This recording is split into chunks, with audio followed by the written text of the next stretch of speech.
Hey guys, this is SUNSfan with a spotlight video for Lich. Opportunity calls to me in Roseleaf. Lion flees to Weeping Rose, and will undoubtedly be looking for allies to aid him. The Vul are losing their battle against the Bronze Legion, and are willing to do anything for victory.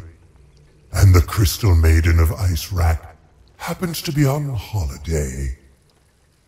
It is truly an embarrassment of riches. The only lingering question is, who should I kill first? Lich is a rare black hero with 5 attack and 9 health. His active ability is named Sacrifice, which has a 3-round cooldown. It allows him to condemn an ally, thereby drawing a card. If that unit has 6 attack or more, he draws 2 cards instead. Lich's signature card is a 7-mana spell named Chain Frost. When used, it'll deal 3 damage to a unit, and then bounce to a random unit to the left or right. This entire process repeats 7 times, and you gain initiative. In terms of black heroes, Lich is tied for the 2nd lowest attack value, but has the highest HP. Luckily for him, the 5 attack isn't that bad, as he'll at the very least be able to kill creeps. Putting Lich in a lane that has a good amount of creeps can be a good idea, as using Sacrifice to gain card draw is amazing. And in the late game scenarios, if you have another hero who is struggling to leave a lane, he could just sacrifice them. And of course, if they have 6 attack or more, even better. And then we come to Chain Frost, one of the best late game spells for black. Sometimes killing the enemy comes down to that last bounce, so be sure to have the math right. It can clear wide lanes relatively well, and it'll completely crush heroes that are stuck with a low amount of units on board. This is because once a unit is killed, the Chain Frost cannot bounce to it again, so there's no overkilling. You also gain initiative, which is very, very powerful. Using this in consecutive lanes is actually relatively easy to pull off, as long as you plan ahead. Synergy. Lich works with most decks trying to implement black, except maybe the super cheesy one-dimensional ones. I think being able to keep the creep equilibrium to counter your sacrifices can be a nice way to play Lich. Stuffing your deck with untested grunts or slays is a nice way to do that.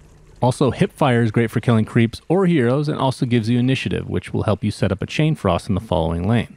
Also, a random shout out to the Pit Fighter of Koj, which gains 2 attack after an allied neighbor dies. Does that sound like some nice synergy with Sacrifice or what? Heroes. I genuinely think that Lich can fit with any hero from black, as he kind of acts like the tank that has one of the strongest late game cards for the color.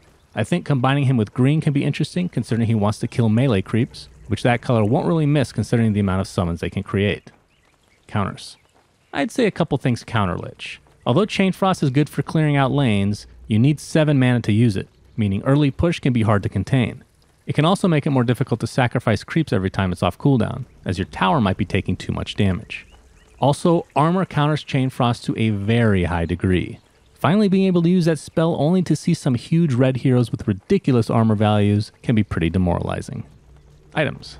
Some of the cheaper attack items like Short Sword or Stonehall Pike can be great on Lich in order to fight against higher HP heroes.